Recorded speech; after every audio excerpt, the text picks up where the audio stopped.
大家好，我是 Younger。今天我们一起来聊聊樟宜机场 T5 的设计理念。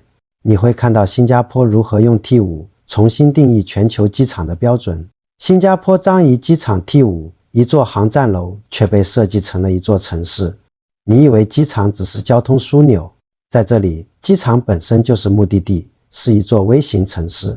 T5 用它的设计告诉全世界，机场不该只是赶路的地方，它可以是花园，可以是商业街，可以是社区广场。好，我们先说说为什么新加坡要把机场变成城市。答案很简单，机场不只是飞机起降的地方，它是国家的门面，是经济的引擎，是城市的第一印象。在全球化的今天，机场每年接待的不是几万人，而是几千万，甚至像樟宜这样的机场，一年接待超过6000万旅客。未来 T5 启用后，樟宜整体年吞吐量能达到 1.4 亿人次。想象一下，这 1.4 亿人都可能在这里停留、消费、感受城市文化，这意味着什么？机场及城市不只是口号，而是国家经济战略的延伸。而且新加坡是一个缺土地的小国，它必须把每一寸土地发挥到极致。T5 作为东部航空城的核心，不只是航站楼，更是一个城市经济圈的启动器。T5 的设计理念由2大建筑巨头联手打造， KPF 和 Heatherwick Studio。 他们没把 T5 设计成一个巨大的单体建筑，而是像拼积木一样，把它切成一个个邻里单元。每个邻里就像城市里的小街区，有自己的绿植、阳光、公共空间、商业和服务。屋顶不是平的，而是像热带雨树的叶子一样，层层叠叠，高低错落。阳光透过屋顶的缝隙洒下来，室内光影斑驳，你会感觉像在热带公园，而不是候机大厅。旅客不再是站在冰冷的钢铁大厅里等飞机，而是像逛街、喝咖啡、逛公园一样，在机场放松生活。举个例子， T5 内部会有垂直绿化、室内花园、水池，还有不同风格的餐饮广场。你可能刚在亚洲美食街吃了一碗云吞面，下一秒就走进一家新加坡本地设计师的精品店。但这还不是全部， T5 的邻里式设计背后还藏着更大的国家战略。我们接着往下看。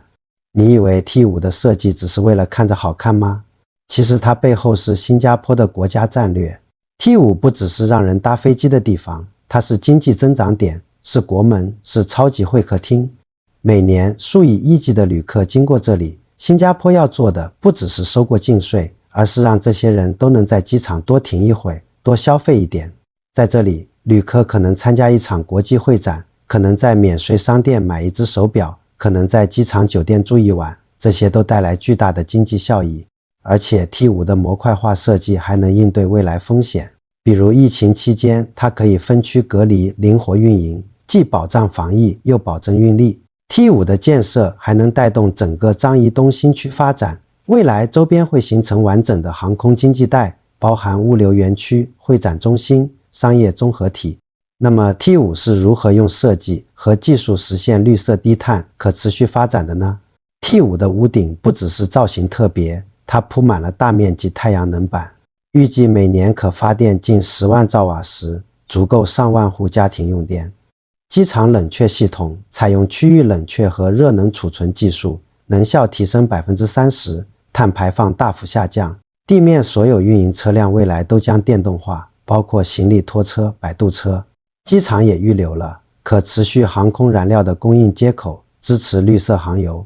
整个建筑的光线、通风都通过屋顶和中庭的自然采光、自然通风实现，减少人工照明和空调能耗。举个例子，你站在 T5 的入境大厅，会觉得自己像在植物园，而不是机场。绿植和水景随处可见，空气湿润而清新。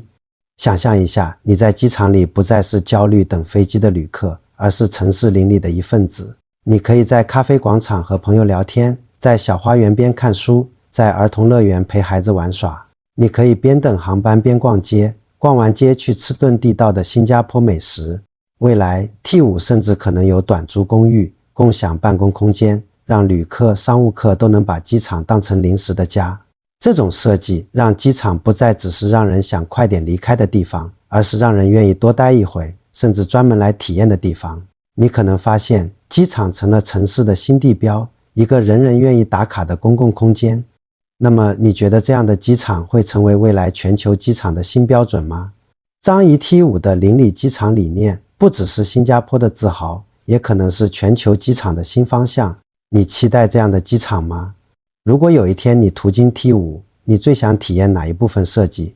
是屋顶下的阳光花园，还是绿意盎然的商业街区？欢迎在评论区留言和我聊聊。别忘了点赞分享这个视频，让更多人了解新加坡的创新设计。还有，记得订阅我们的频道，下期我们将带你深度解析樟宜机场 T5 的落成对新加坡的城市形象和经济都会产生哪些重大而深远的影响。我们不见不散。